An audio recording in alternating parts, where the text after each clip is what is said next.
In our first video, we explained how to use the SMART method for shaping the goal of your campaign. In this video, we will use the same example, lobbying for the end of financing fossil fuels by the European Central Bank. We will cover the strategy, stakeholders, and tactics. Let's start with the strategy. The strategy describes the main device or lever that will create change. We asked ourselves the question, how are we going to successfully push the ECB to divest? And decided that we want to create pressure from different angles and actors to generate a sense of urgency. You should define your allies, enemies, and neutral stakeholders.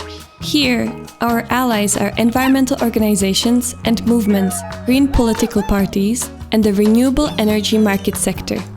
Actors who are opposing our cause are the fossil fuel industry.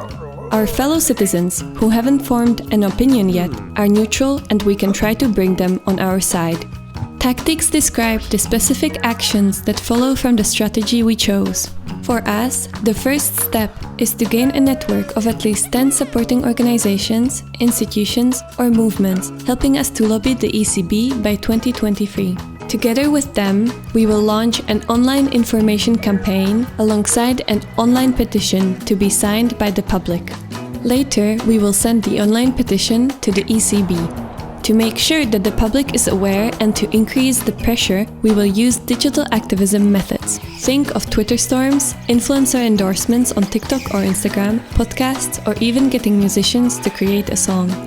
Now you know how to structure your campaigns well. Just remember these keystones: goals with the SMART tool, strategy, stakeholders, and tactics. Good luck making the world a better place!